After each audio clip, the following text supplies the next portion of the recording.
반갑습니다. 오늘은 화장품법 제8조 화장품 안전 기준 등에 대한 내용들 학습해 보도록 하겠습니다. 자, 저희가 사용하는 그 교재에서 주요 법령집이라고 하는 부록 있죠. 예, 거기서 페이지 97페이지 보시면은 화장품 안전 기준 등에 관한 규정 별표 1 사용할 수 없는 원료라는 내용들이 쭉 나와 있죠. 그래서 여러분들이 실제로 맞춤의 화장품 조제 관리를 실시할 때 여러분들이 사용하는 원료에 대해서 이 품목들을 모두 외우는 건 솔직히 의미도 없고 제가 봤을 때는 외울 수도 없고요. 대신에 이제 이 사용할 수 없는 원료를 만든 이유는 여러분들이 이제 그 배합을 하면서 그 배합에서 사용되는 원료 중에 정말 사용할 수 없는 원료에 대한 기준들을 찾아보고 이 법령지를 찾아보고 실제로 이제 혼합을 해야 되는 상황이고요. 그리고 페이지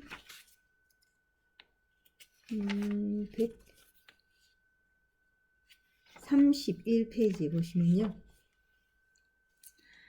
화장품 안전 기준 등에 관한 규정 별표 2에서 사용상의 제한이 필요한 원료 131페이지에 있습니다. 그래서 특히 여기 나오는 원료들은 여러분들이 좀 전체적으로 눈으로 한번 쑥 읽어보시는 게 필요합니다. 그래서 제가 이제 지난 시간 문제를 풀어보실 때 벤질 알코올 1.0에 대해서는 실제 그 단답형 문제로 나왔다고 얘기를 했었죠. 그래서 여기서 이제 주로 언급될 수 있는 원료들, 예를 들어서 살리실릭 애시드 류 같은 경우에는 보통 0.5% 정도 사용할 수 있다라는 거 나오죠. 그리고 메칠 이소치아졸리논 사용 후 씻어내는 제품의 0.0015% 아주 소량만 사용할 수 있다라는 거 언급되어 있습니다. 그래서 안전 기준에 대한 등에 대한 관한 규정에서는 사용상의 제한을 주는 원료들 그리고 사용할 수 없는 원료들에 대한 내용들이 자세하게 나와 있습니다. 자, 이번에 보시면은 식품의약품안전처장은 보존제 흔히 여러분들이 알고 있는 방부제라고 보시면 되겠죠. 근데 이제 전체적으로 방부제보다는 보존제로 사용되고 있습니다. 보존제 그리고 색소, 자외선 차단제 등과 같이 특별히 사용상의 제한이 필요한 원료에 대해서는 특별히 사용상의 제한이 필요한 원료가 뭐라고요? 보존제, 색소, 자외선 차단제 에 대해서는 그 사용 기준을 지정하여 고시하여야 하며 사용 기준이 지정 고시된 원료 외에 그러니까 이 보존제, 색소, 자외선 차단제는 기본적으로 사용 기준이 지정되어 있고요. 이게 지정된 원료 외에 보존제, 색소, 자외선 차단제 등은 사용할 수 없습니다. 식품의약품안전처장은 국내외에서 유해물질이 포함되어 있는 것으로 알려지는 등 국민보건상 위해 우려가 있는 우려가 제기된 화장품 원료 등의 경우에는 총리령으로 정하는 바에 따라 위해 요소를 신속하게 평가하여서 그 위해 여부를 결정하여야 합니다. 맞죠? 그래서 우리가 이제 그 제품을 사용하다 보면은 이제 어차피 이게 이제 하약성으로 되다 보니까 실제로 새로운 원료들은 계속 나오고요. 그리고 그 원료들이 가진 그 장점들이 많습니다. 화이트닝에 좋다든지 주름 개선에 좋다든지. 하지만 그 원료를 다른 원료랑 배합했을 때 발생할 수 있는 위해 부분들이 있을 수 있잖아요.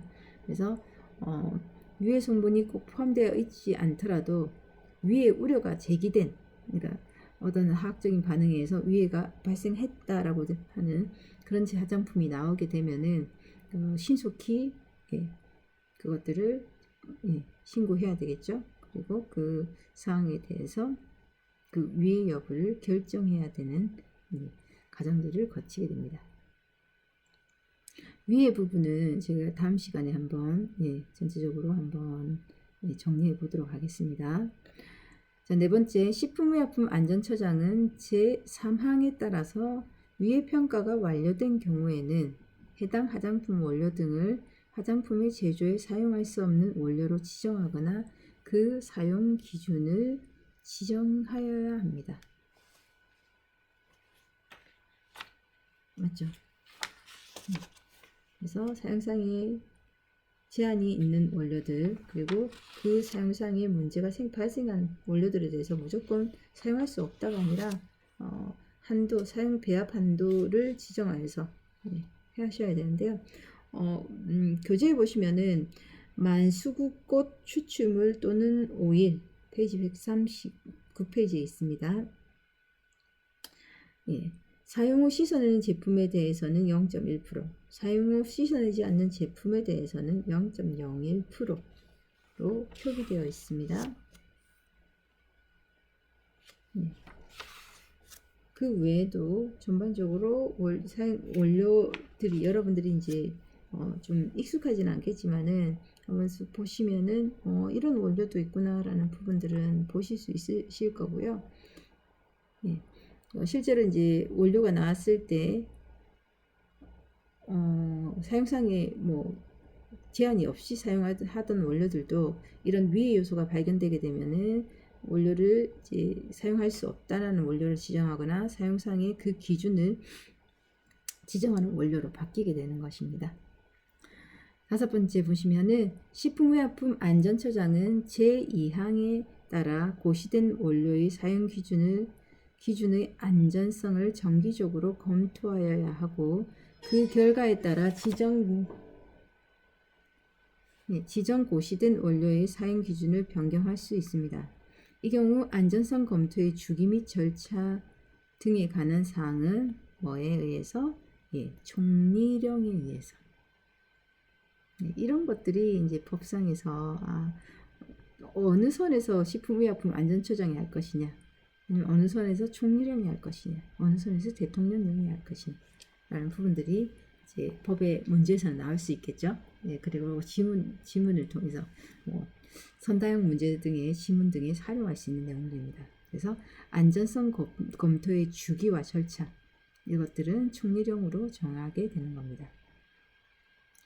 화장품 제조업자, 화장품 책임업자 또는 대학 연구소 등 총리령으로 정하는 자는 제2항에 따라서 지정고시되지 아니한 원료의 사용 기준을 지정고시하거나 지정고시된 원료의 사용 기준을 변경하여 줄 것을 총리령으로 정하는 바에 따라 식품의약품 안전처장에게 신고할 수 있습니다. 라고 얘기했죠.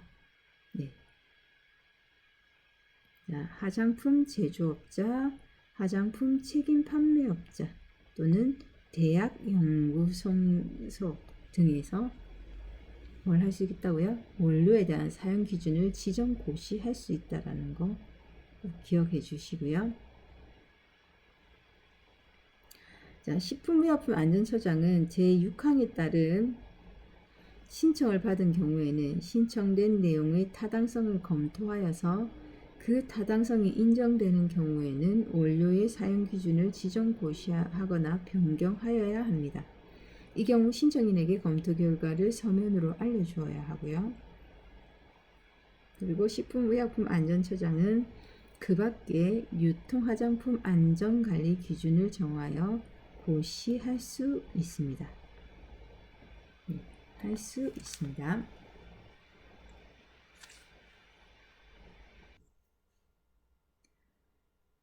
화장품법 시행규칙 제17조 화장품 원료 등의 위해평가에 대한 내용들을 보도록 하겠습니다. 법 제8조 3항에 따른 위해평가는 다음 각 호의 확인, 결정, 평가 등의 과정을 거쳐서 실시하게 되는데요. 우리가 위에 제품들을 이제 선정을 해야 되겠죠. 그러면은 제일 처음 뭘 해야 될까요? 이 제품의, 이 화장품의, 이 원료의, 화장품 원료의 위험성이 확인이 돼야 되겠죠. 네, 제일 처음에. 네, 제일 처음에 해야 될 의무는 자, 위의 요소에 노출됨에 있어서 발생할 수 있는 독성의 정도와 영향의 정도 등을 파악하는 단계인 위험성 확인 과정이 있어야 되겠죠. 이 원료에 대해서는 위험성이 확인된다 라는 부분들 먼저 돼야 될 거고요.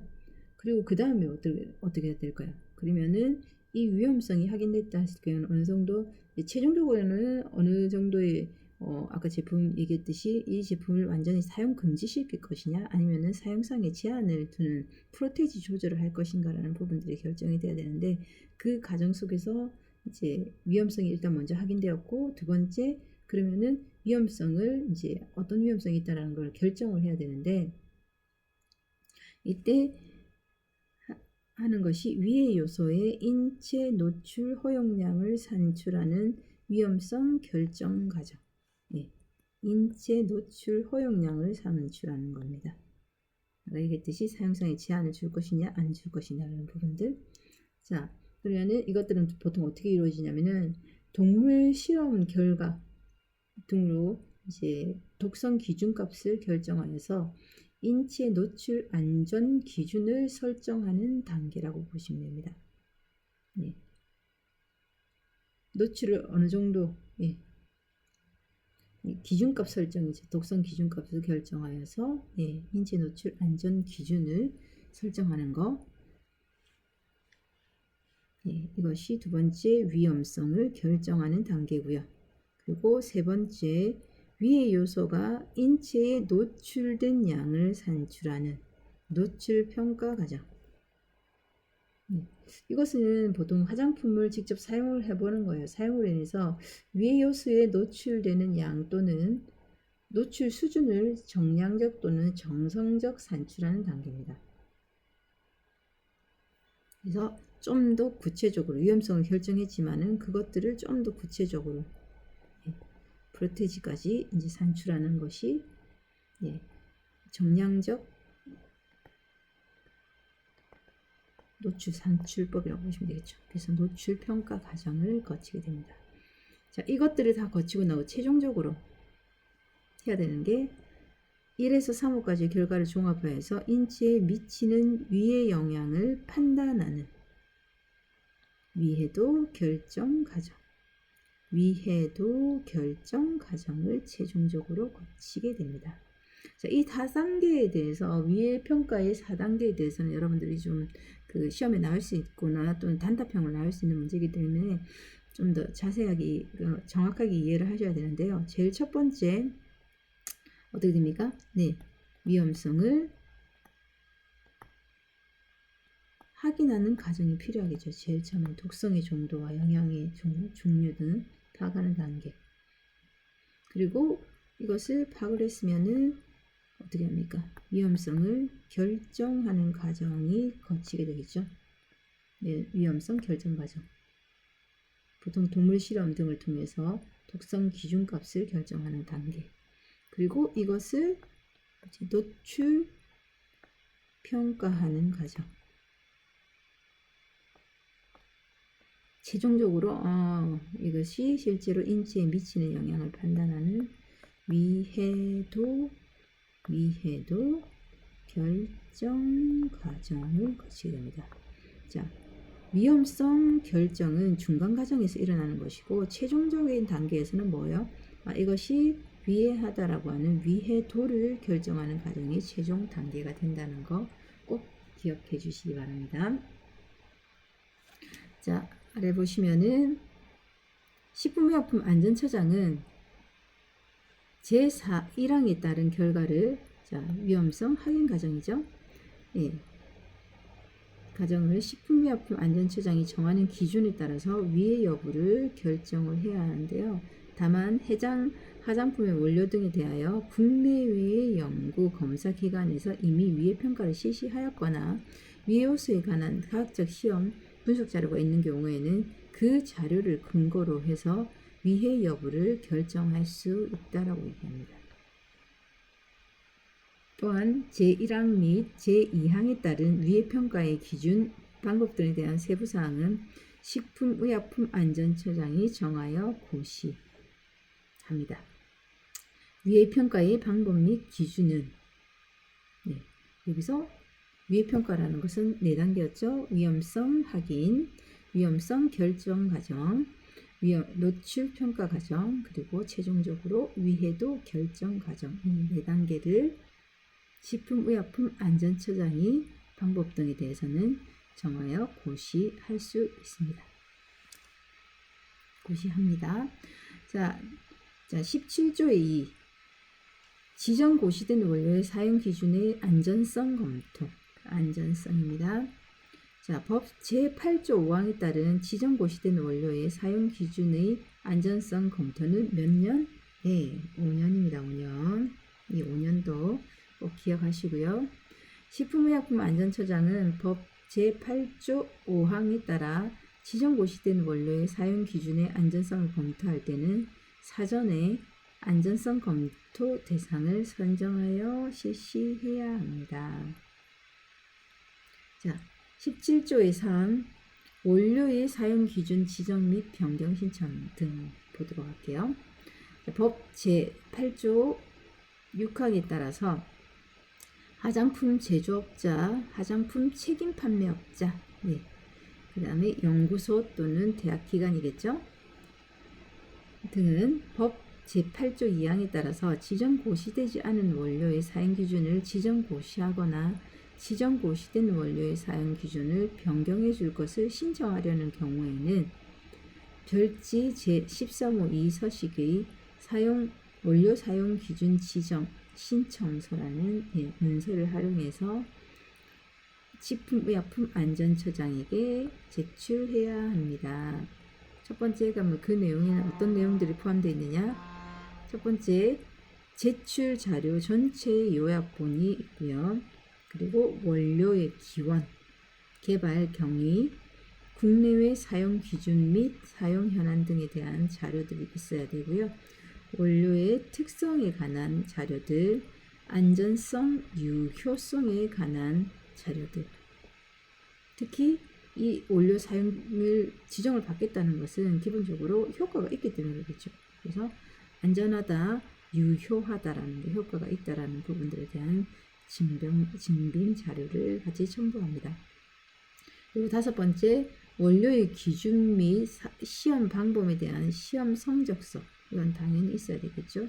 그냥 괜찮다가 아니라 어떤 식으로 이제 몇 프로를 사용해서 어떻게 했을 때 이것들이 실제 안전했고 그리고 유효했다는 자료들, 시험 성적서들이 있어야 합니다. 자, 식품의약품안전처장은 제1항에 따라 제출된 자료가 적합하지 않은 경우 그 내용을 구체적으로 명시하여 신청인에게 보완을 요청할 수 있습니다. 이 신청인은 보완일로부터 60일 이내에 추가 자료를 제출하거나 보완 자료 제출 기한의 연장. 그러니까 60일 안에는 내가 조금 더 기간을 더 주세요라고 하는 연장 신청도 가능하다는 겁니다. 자, 3번째, 식품의약품안전처장은 신청인이 제1항의 자료를 제출한 날 또는 제2항에 따라 자료가 보완 요청된 경우에는 보완된 자료를 제출한 날부터 180일 이내에 식품의약품안전처장은 180일 이내에 신청인에게 원료 사용 기준 지정에 대한 심사 결과 통지서, 여기서 나오는 거 뭡니까? 심사를 했는데 결과가 이렇게 나왔어요 라고 하는 심사 결과 통지서를 보내야 합니다. 180일 이내에. 자, 4번째, 제1항에서 제3항까지 해서 규정한 사항 외에 원료의 사용 기준 지정 신청 및 변경 지정 신청에 대한 세부 절차와 방법들은 식품의약품안전처장이 정합니다. 그래서 원료 등에 대한 자세한 내용들 가지고 있다는 것을 꼭 여러분들이 이제 기억하시고요. 그리고 제 18조 안전용기 포장 대상 품목 및 기준에 대해서 보도록 하겠습니다. 자, 법 제9조 1항에 따라서 안전용기 포장을 안전용기 포장을 사용하여야 하는 품목은 다음 각호와 같다. 다만 일회용 제품, 안전용기도 중요하죠. 그래서 일회용 제품 또는 용기 입구 부분이 펌프 또는 방아쇠로 작동되는 분무용기 제품, 그리고 압축 분무용기 제품, 에어로졸 제품이라고 얘기하죠. 이 제품 등은 제외한다라고 얘기했죠. 그래서 이런 것들은 안전용기 기준, 안전용기 포장 등에 대한 품목으로는 제외된다라는 것을 기억해 주시고요. 첫 번째, 그러면 안전용기 포장에 사용해야 되는 품목은 제가 계속 언급했지만 첫 번째, 아세톤을 함유하는 에나멜 리무버 및 또는 네일 폴리시 리무버. 그래서 전체적으로 뭐다? 아세톤 제품들은 안전용기 포장을 꼭 준수하여야 한다. 그래서 아기들이 이제 5세 미만의 아기들이 보통 이것들을 이제 마시는 경우들이 있을 수 있잖아요. 그래서 그 부분에 대한 내용들을 함유하고 있고요.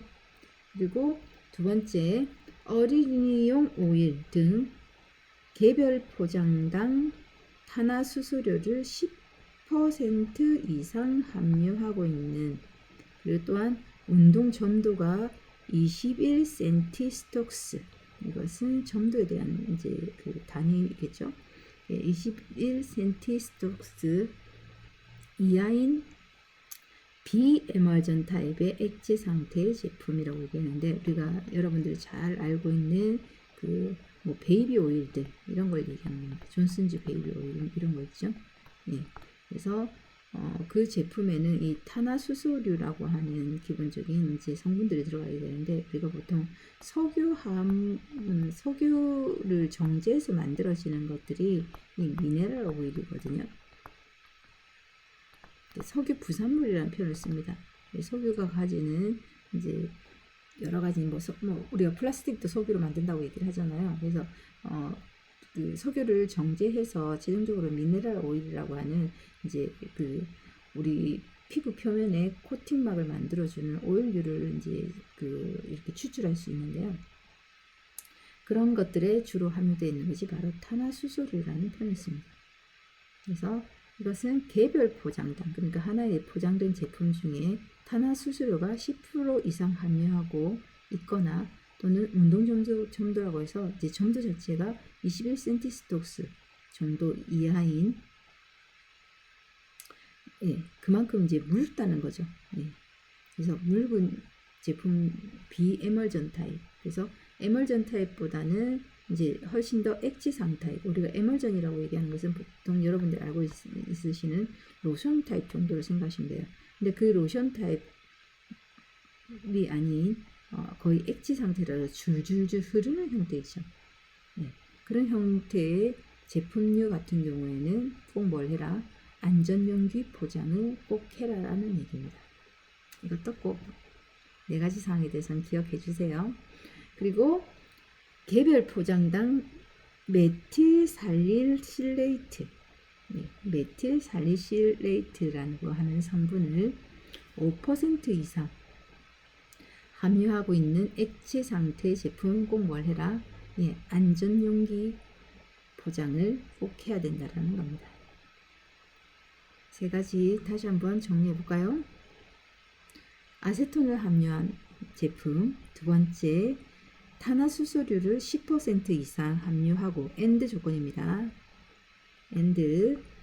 그리고 운동 점도가 21cm 스톡스 이하인 비에멀전 타입의 물 타입의 그런 오일들은, 그리고 세 번째, 메틸살리실레이트라고 하는 성분을 5% 이상 함유한 액체 상태, 전부 다 액체죠.